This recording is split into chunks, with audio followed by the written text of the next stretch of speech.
Welcome back, everybody, to a digital edition of OA News Overtime. I'm Jordan Hill. With me, as always, Justin Lee. Justin, Jordan, we're back on Zoom. We're back in quarantine. What year is it? anyone who was following along with the tweets from last night's basketball game, we're recording on Thursday, saw that I've been downgraded. I'm in COVID protocol. Tested positive. Feeling good, though. Feeling fine. Hopefully we'll be back in business for Saturday's big game. But let's start with that, Justin. Let's start with Auburn men's basketball. I actually want to start with Wednesday night. You were there. Big win over 83-60. You know, it was a game a lot of people thought could potentially be, quote-unquote, a trap game.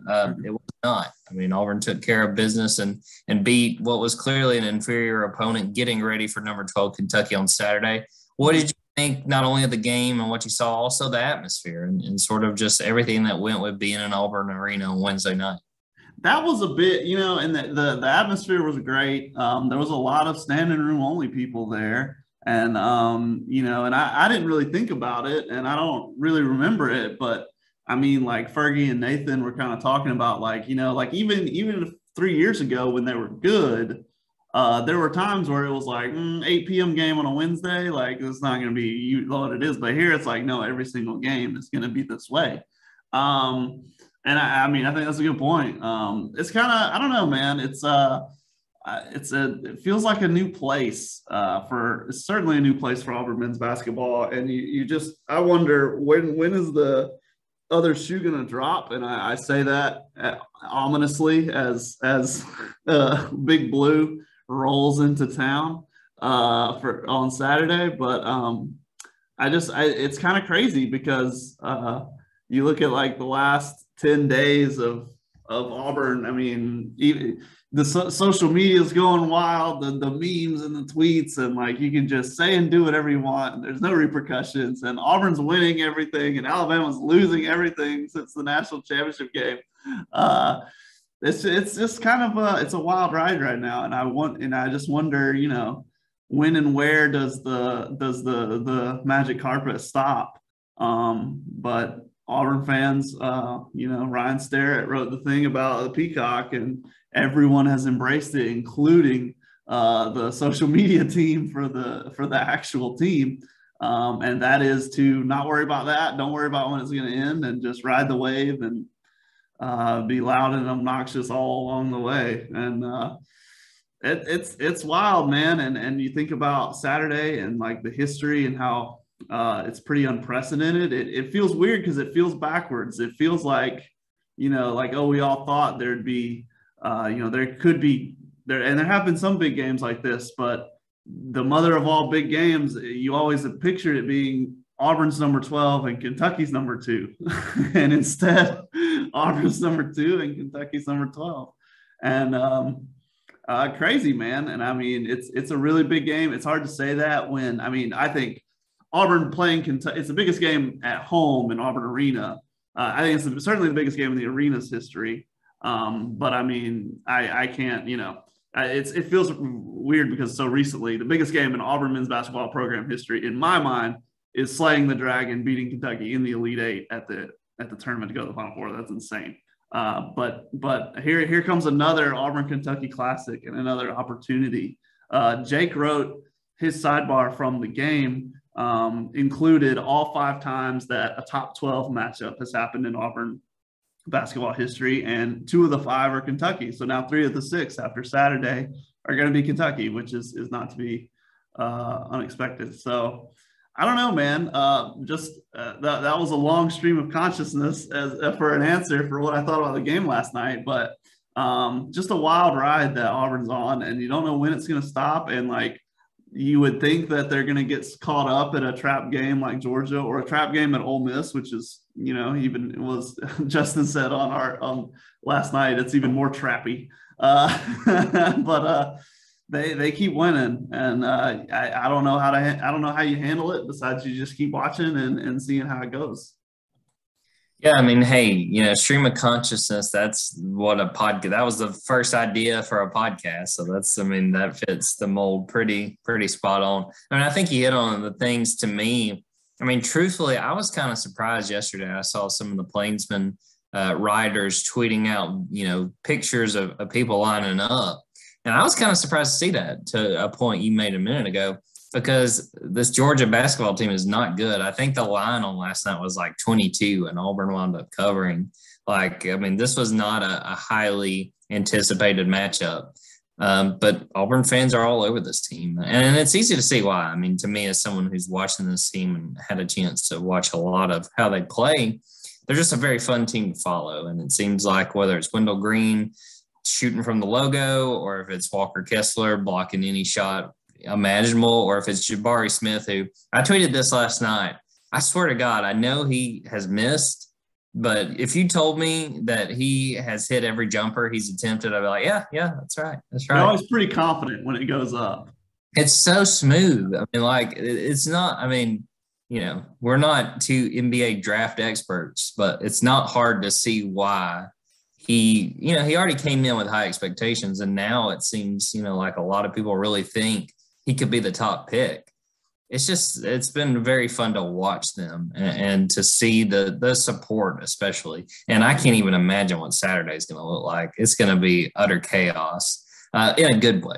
And I think that this is going to be a really fun matchup. I think it's really going to be a neat circumstance in that you got Kentucky. We talked to Bruce Pearl earlier Thursday, and he talked about the history of Kentucky and that – Kentucky makes history every year. Auburn doesn't quite have that, though the last few years they have. You kind of have this sort of mirror of a program that has always been a blue blood, that is considered one of the premier teams, and you got one that is really threatening to be part of that new era. Now, if that's continued, we can't predict the future, but Auburn has obviously these last few years started to threaten where Kentucky stands. And it's going to be a big matchup Saturday. I mean, I think the fact that, this is probably going to have a lot of bearing on the SEC standings when it's all said and done. This is going to be the only time they play each other, if I'm not mistaken. So I think it's going to be a big matchup. And I think that the amount of talent on the floor for both teams, I mean, just seeing some of these matchups, I want to see if Walker Kessler can stop some of those bigs for Kentucky, because some of those numbers are just outrageous. It's going to be fun, man. And I think the atmosphere in Auburn Arena is going to be electric. I think it's going to put all these other games to shame.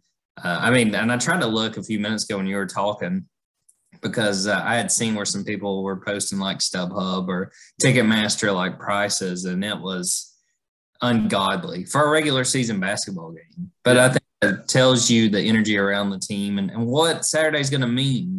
Win or lose, I mean, there can still be a lot taken from this in a positive if Auburn isn't able to beat a top 12 team. That's not exactly going to be the end of the world if that's how it plays out. It used to be that Kentucky would come to town. There'd be a lot of Big Blue there, a lot of Go Big Blue chants. And then even in the student section, there'd be a dozen or so Kentucky fans in Kentucky jerseys. And the thing was the vet school. There's a relationship there between Kentucky's undergrad and grad school. Jordan, I'm going to try to do something ambitious here. Are you ready for this? How do I do it? No, but do it anyway, brother. I'm going to share screen, right? Can I do that? All right. Are you looking at this? I'm seeing them. Oh, there we are. You know, Wikipedia page. All right, watch this. This is a fun game that all the children can play at home, right? Go to the Auburn Tigers men's basketball Wikipedia page and look at this, right? The Final Four, you remember that. Elite Eight, they went one before in 86. Now go to the Kentucky men's basketball Wikipedia page. As you can see, I've done it already. And go from this postseason history right here for Auburn, and then come on over here and look at this. On the right side of the screen here. Yeah, I mean, you're looking at, they're 8-time national champions, 16 times Final Four, or 17. That's something that, obviously no one's going to forget that. It's almost a weird stance I have of like, oh, they'll go out on a limb and stand up for Kentucky. But it's just a reminder of the potential they have and what a big game and what a big win this would be. We were talking out here earlier in the newsroom, like about like, oh, Kentucky barely survived A&M or whatever. But you know what's going to happen? Kentucky's going to come in here, all those McDonald's All-Americans, all those studs, all those stars. They're going to look around all up in the crowd and they're going to say, we're going to send all these people home sad. They're going to say, you think you're number 2? No. We're the national championship contenders. We're Kentucky, right? You're number 2? No, we're number 2, right?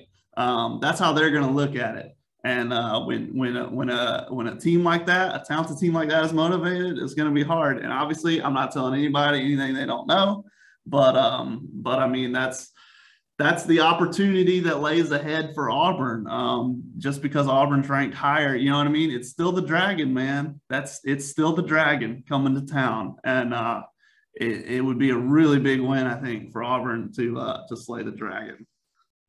Should we get the doctor in here? I'm going to text him. Yeah, you can do that. And while we wait on him to get in, I'll just talk a little bit about Kentucky. I mean, the thing that really has impressed me, just, I haven't watched him a ton, but doing a little research, Oscar Tshiebwe, their center, is outstanding.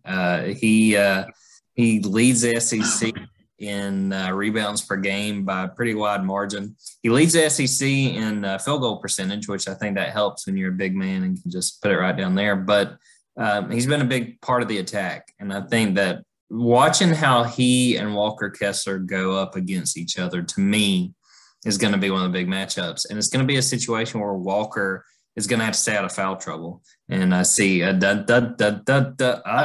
please.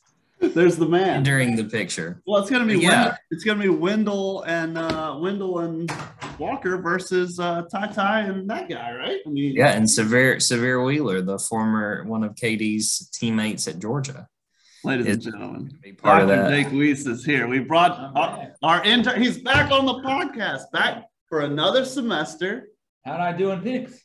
We're not going to talk about that. You finished in the top 3. I thought Jake was coming in to wish everybody a happy Thanksgiving. But yeah, I know, right? Come on, buddy. We got a lot of holidays that we missed, guys. We got to run through them all. We're back. Jake is here, and we thought we would bring him in for the student perspective of what's going on. And we'll go ahead and spoil it. Jake's got a story he's working on talking about the jungle. The word of the week this week is the jungle. They're going to be fired up. Who knows how early they're going to be lined up. So talk to the president and VP of the jungle. But besides that as well, Jake, what's the word on campus, man? What's the word in class? I mean, what are you hearing from folks? People are fired up. I mean, if you watched the game Wednesday on TV, I mean, you kind of got a glimpse of it. I mean, it was an 8:00 game. It's middle of the week. This is only the second week of school for students at Auburn. So, I mean, sure, there's not like a lot of homework or anything for people, but still, it's 8:00. It's a Wednesday night. I mean, there's other options, but aren't there drink specials at Sky? Probably. They should have been there. They could have been there, but instead, BP brought them in. He brought them in. He packed them in. I mean, you look at the line. That line just stretched. I mean, I think it went all the way down to past the dorms. I mean, we were there. I talked to you about this at the game, Justin. I mean, I just can't believe how many people were just lined up, packed for the standing room only. For the student section, for those that don't know, once the student section fills up, they just start sending the students to the standing room only with everyone else that has standing room only tickets. So it was just packed. Yeah, we thought, and I was down there taking pictures and saw Lainey, another one of our interns for the semester, and she said, she flagged me down, and I was like, "What time did you get in line?" And she was like, 4. And then I told Jake, and Jake was like, "That's not so bad." I'm like, 4 hours before the game.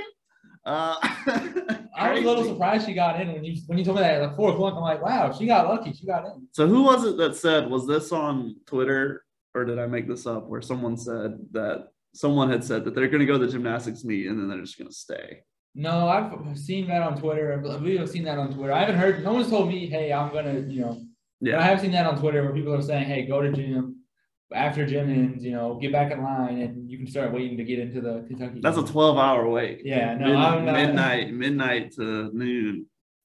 I don't know, man. It's a mess. And I mean, the other year when game day came here, that was a really big, really hyped game. But and And I guess, I mean, that was pre-COVID. So that was pretty, yeah, that was the high flying times where now everyone's a little, some people are a little more trepidatious just to be places and do things, I guess. But at the same time, I mean, this game feels like it has that hype. I mean, I've never seen tickets so in demand. Yeah, it's my thing. People are really excited. I went and watched the Ole Miss game. I went out and watched the Ole Miss game with some friends. And, I mean, afterwards, we were at a restaurant. And afterwards, just the whole place was mostly students that couldn't get in. Well, it was an away game, so most students didn't go. Mm-hmm. And, I mean, the whole place started chanting, we're number one. I mean, people were excited. Keep in mind, this is, way before the next AP poll came out. Yeah. But, I mean, just that was, last weekend that people were pumped. I mean, now that they've beaten Georgia, I'd say it's going to be classwork Friday is there's no one going to be going to class probably. I mean, everyone's going to be just ready to prepare for this game. So, did you know any students who went to Oxford or on the road? No, I did not. Diamond said in class today, we're doxing Diamond, but that's okay. Our editor also teaches at Auburn this semester. In the morning before he comes here. And he said he was asking everybody because Auburn has a new president candidate. And there's a big forum with students on this afternoon in the student center. And he was like, who all's going to the president speaking? And everyone's like, I got stuff to do. And then he's like, who all's going to the basketball game? Everyone's like, yeah. Yeah, I'm sure if the students got their way, they'd want Bruce to be one of those presidential candidates. Wow, man, can you imagine? What a way to go. People would probably show up to that open forum if it was Bruce. What if that literally happened? What if he literally bequeaths the job to Steven for head basketball and then becomes literally the president of the school? Hey, Jim Tressel's the president at Akron now, so it's not far-fetched. Crazier things have happened. That would be pretty crazy, though. It would, but I could see it. I don't know, Jake. I mean, what? Anything else you got? Just the kids are fired up. Right? People are fired up. It'll be. I'm definitely taking a couple laps. Probably Friday night, maybe even early Saturday. We'll see if I get up early Saturday, but I'm gonna take a couple laps just to look at that line. Don't wear yourself out, Jake. I mean, we're only paying you so much. Fair enough. I'm still kind of curious, like what's it looking like. Kentucky game is a marathon, not a sprint. No, that's just good point. Don't work yourself too hard. I got a Fitbit. Got a Fitbit for Christmas. I might need to get my steps and walk over, see the line, and then fire up the Wordle. Do that. I actually don't know what that is. I know people do that, but I don't do it. Jake, you just Google it. I don't know what that is. I did it once, but I didn't. Do Retro Bowl then. Play Retro Bowl. Yeah, I do that. Yeah. We're all into Retro Bowl. All right, Jake. I think you're good. I think you're dismissed, brother. All right. Good job. Thanks, guys. Yeah. Good to be back, everybody. Happy New Year, everyone. Good to be back. It's January 20th. We're only going to have Jake Weiss on when he can talk about a holiday. There we go. Well, I never got to do it. So. All right, Jake. Go work on your story. Great job. Thanks, everybody. Yeah. Anything else on basketball, Justin? I think we kind of hit on all the highlights. I mean, Saturday's going to be a big one. And Jake said, I don't know if I'm going to wake up in the morning for you guys. Yeah, I don't blame him. We'll have all kinds of content. Well, I'm sure we'll have a podcast afterwards, whether that's me still remote or hopefully, knock on wood, if I can test negative, I'll be there with you guys and we can record it. Yeah, it's basketball that we haven't hit on before we move on. I think we got it, man. We're fired up. Everybody's fired up. Big game. Lot to win, and frankly, not the end of the world if you lose. I agree. Kentucky already has a loss. You're looking at you're still a contender for a top 3, top 2 finish in the conference, if not winning it. You got a tough game at Florida coming up. If Auburn can fulfill the prophecy of going undefeated at home this season, you're going to be there in that discussion to win the conference championship, regular season conference championship. And that's even if you do have one home loss to Kentucky. Agreed. Well, let's change the subject and talk about football. And there's honestly a lot we can talk about. Yeah. Add Bobby Ashford, losing J.J. Pegues, losing Dre Butler, losing Ian Matthews, another defensive lineman. But I think we got to start with the report that came out pretty much when the basketball game ended Wednesday night. Bruce of The Athletic reporting that defensive coordinator Derek Mason is a serious candidate to take the same position at Oklahoma State. We're recording on early Thursday afternoon. As of now, nothing has been made official. Mason, it looks like, might be on his way out after just 1 year, which would mean that Auburn would have a new offensive and defensive coordinator in year 2 of Brian Harsin. Justin, just what did you sort of take away when you first heard the news, and what could this mean for really the entire Auburn program as they go into 2022? I mean, if he dips out, it's a blow to the program. It's a big blow to the program, and it just makes next season that much harder. And to be honest with you, next season looks hard right now. And it looks hard from the schedule perspective, going on the road. It looks hard from who's coming back and what's going on. And it looks really hard for Brian Harsin, and this is going to make it harder. And that's not to say that, miracles can't happen and you can't overcome adversity, but there's just a lot of adversity stacked up in front of the team next year. And this would be one more thing. I mean, you don't want in any universe, do you want to come to a new program, have 2 coordinators, and then have 2 new coordinators the next year? You don't want that. Take a look at, unless in a few months it comes out, if Derek makes this move, which I struggle to call a lateral move. It's a downgrade. Oklahoma State's not a top 15 program. It's not. Now, they had a good year. They had a really good year this year. They had a better year than Auburn. They had a really good defense this year too. But Oklahoma State is not on Auburn's level as a program. That's just how it is. And, if he's still making the same amount of money, then yeah, I guess it's lateral. But it's tough, man. Like, I think you wanted, when you make a change with Bobo, I think it seemed pretty evident going through signing day and everything else that the plan was for Derek to come back, to have some retention on defense, to build on Derek. And listen, Derek, I was a critic of Derek. I mean, they lost that Mississippi State game because he got out-coached. He didn't adjust. Completely blew it. Didn't adjust.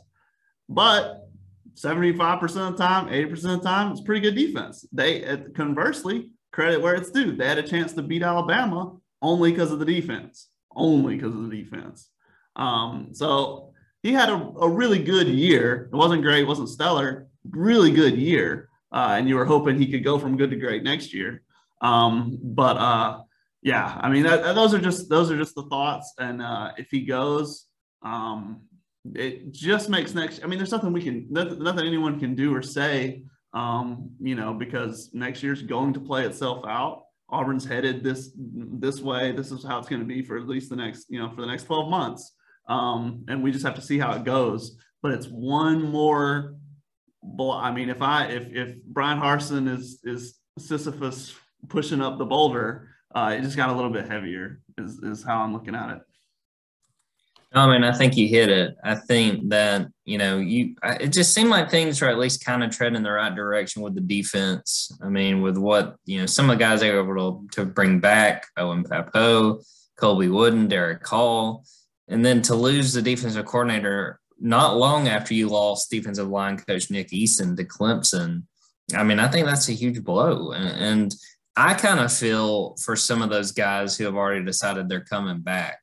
And that's just sort of the nature. This isn't new to all. I mean, this isn't specific to Auburn. You've got guys that say, hey, I'm going to come back for another year. And your position coach leaves, your defensive coordinator leaves. It stinks for it to play out if this is what winds up happening. And it's going to be really interesting to see what Brian Harsin does. We've seen that, he's relied on Boise State guys a lot. And could he promote Jeff Schmedding, who was his defensive coordinator at Boise State? I mean, it's feasible. Should he? Probably not. I mean, he should probably go get somebody else. But it's going to be something to watch. I think that, Schmedding and Burt Watts both have been defensive coordinators before, but neither of them have done so in the SEC. Mm-hmm. So, you're looking at the calendar if this move is made, or you're in late January looking for a defensive line coach and a defensive coordinator. Mm-hmm. You need to fill those positions. And, just with the coaching news on that side, some of the roster building, I mean, they've got more quarterbacks than I might have pairs of underwear at this point. Like, it's just, I don't know. I've got real trepidation about what 2022 looks like. And they still, to Brian Harson's credit and everyone on the staff, they have time to add more guys and to try to fill some of these holes. But it's not looking good. And if you lose your defensive coordinator, to me, that's just another sort of strike against what you're trying to build going into year 2.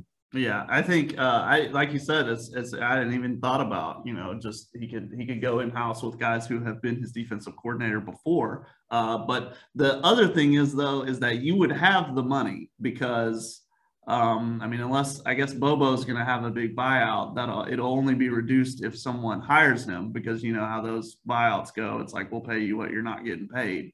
Derek Oklahoma State should be paying for that if Derek goes. Big if, asterisk.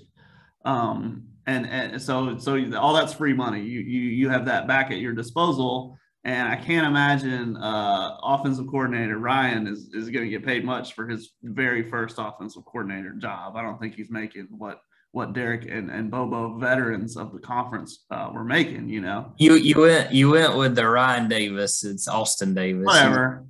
Leaning on that Auburn. I get it though. We haven't met him. It's COVID. No. I don't even know if he's moved here yet. We have no idea. We barely met this guy.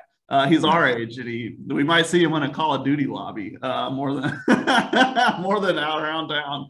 What I was saying, he's a young guy. Possibly could be a really good quarterbacks coach. Russell Wilson certainly thinks so. But again, not that type of salary, not that big old salary we wouldn't expect.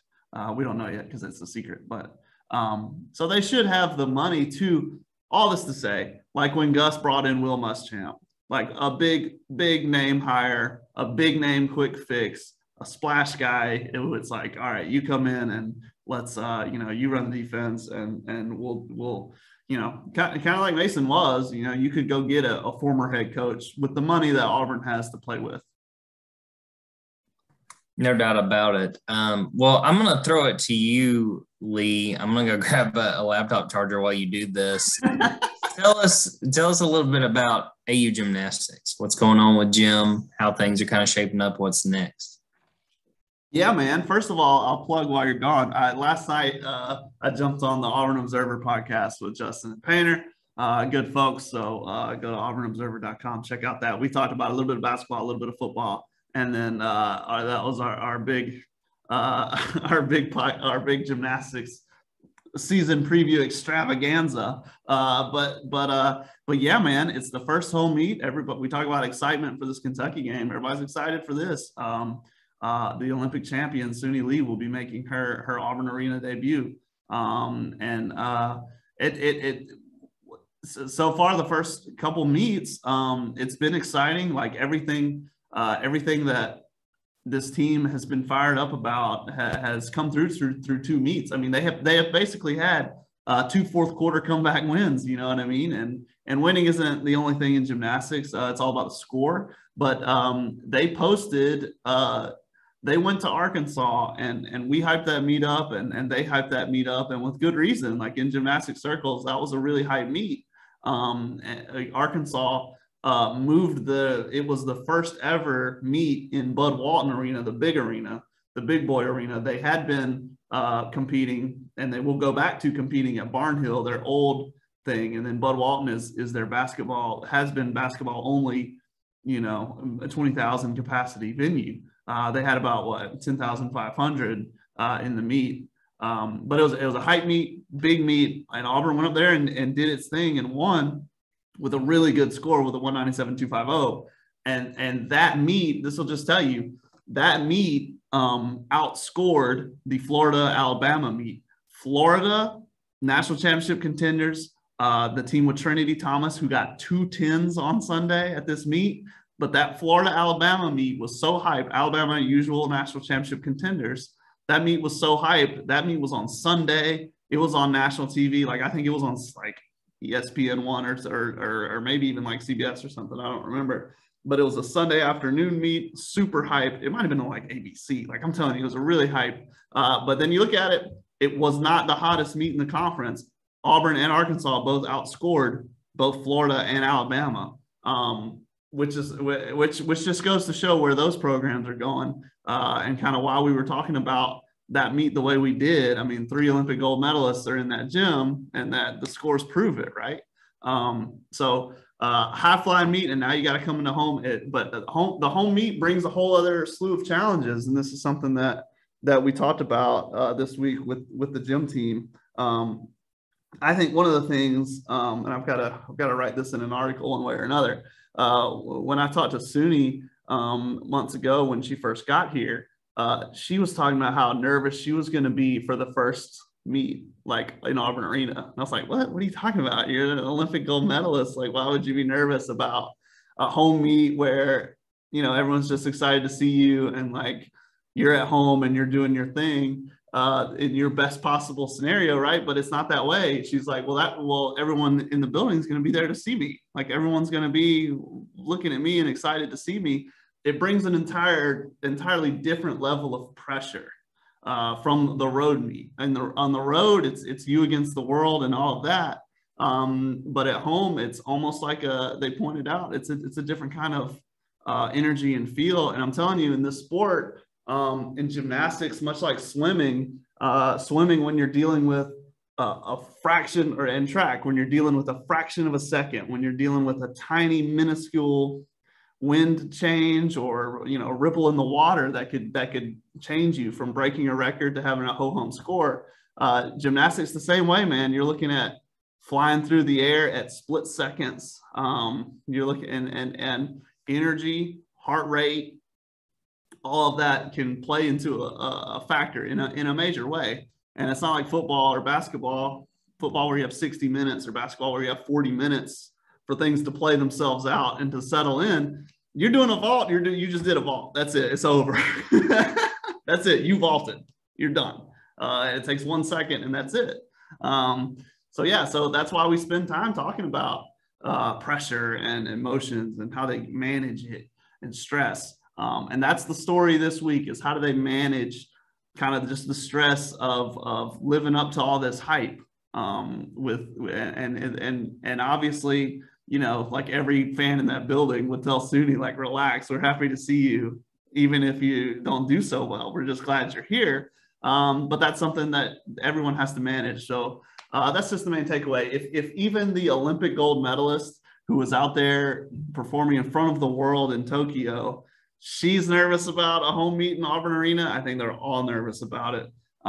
So that's just, but they're competitors and they're fiery and they'll go through it. But that's kind of the story of this week. How do they manage that? And just what kind of results are they going to get?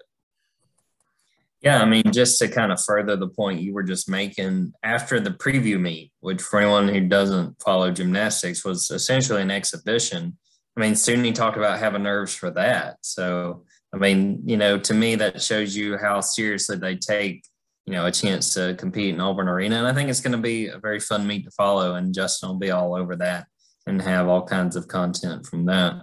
Well, Lee, I think I'm about ready if we want to wrap this thing up. Is there anything else we want to hit on before we get going? Hey, let us know. We got a bunch of interns working on all kinds of Auburn stuff this week. What sort of stuff have you seen? What are we expecting? Along with, myself and you and Jake Weiss, we've had some Auburn content getting ready for the Kentucky game. Other stuff that we can look out for as we get ready for Saturday.